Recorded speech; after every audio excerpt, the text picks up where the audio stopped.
Hello, Sonar family. Jules here. Still waking up. This is the third time I've shot this. I'm going to keep it real cut and dry. I got long-winded in the first two, and we're just going to talk results right now. Uh, this could potentially be the last video. However, the poll is going to keep going on the forum. If you haven't signed up for that, please do. You're going to be glad you did.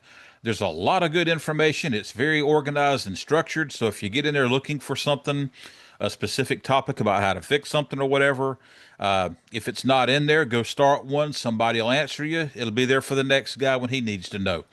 This is a lot better than a Facebook page. I have a Facebook page, and this is so far beyond what a Facebook page will do for you. All right, so getting to it here. I think we all see this coming. 45% said they can't afford or justify such a purchase. It's not a big surprise that almost half of everybody isn't buying one because of the cost. What was a surprise is that it was only 45%. That surprised me anyway. I would have thought that'd have been a lot stronger. So second is lack of add-on options, and that's at 19%. Let me move my thing here. 19% didn't like the lack of add-on options, and that could be tied also to something I screwed up on the polling here. I should have had a separate option about not liking the configuration, the 10, 12, 14, 16, 22 snare. May not have appealed to everybody. There might have been some people, like with the Sonar lights, especially maybe the Fusions, that would have rather had a 20-inch kick drum. I failed to even think of that in the polling.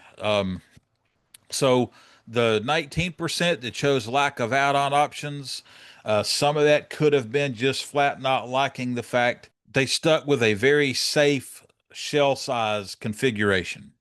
Um, so moving right along, 13% if they had that much money, they would rather have something else. There are people out there that could have, spent the money and bought a shell set that didn't do it. And the whole idea was trying to find out why. So, some people might have rather ordered up a different set on the configurator. Maybe they wanted a big set, rather have a big set of vintage drums or whatever. 10% did not like the hardware colors. So 90% approval rate on the hardware colors that Sonar chose if you want to flip those numbers around realistically. All right, 6% of people already have ordered something or have a purchase in the works that the 150th anniversary did not derail. So they already had something they were planning to do or are doing and didn't want to pull the brakes on that to go with the 150th anniversary. The last two, both coming in at 3%, is would not buy any drum set at any price at this time. So, there's a lot of folks out there that are just swamped with drum sets, just flat don't have any desire for another one at all. Uh, some people, you know, just hanging on to the money right now, and I get that too. Uh, I don't think they will hold their value was another 3%. And I think on the short term, maybe that's correct. I mean, they're having a hard time selling. So if you go buy one, it's technically uh it's not brand new. Even if you leave it in an unopened factory sealed box, if you're not an authorized dealer, it's still not a brand new drum set. And when you've got brand new drum sets still sitting at the authorized dealers or maybe even at the distributor's warehouse, on the short term, no, it's not a good roll of the dice that you're going to have a lot of value there on resale. However, in the long run, I think these are such unique items and they're such quality and the workmanship's fantastic. You've got beautiful drums with beautiful features and the hardware finishes and all that. I think you're going to see the opposite in the long run. I think in the long run, these are going to really have value to them. So the three that got no votes was not liking the finish, which, I mean, what was not to like? They're absolutely gorgeous finishes, uh, uh, genuine veneers. Another one was I'm unhappy with the current production practices. I'm glad that got zero votes. Uh, the world is globalized. Everything can't be done in one place like it used to for a myriad of reasons. If they still did, you couldn't, nobody be able to afford anything they built. We're not even going to beat that dead horse today.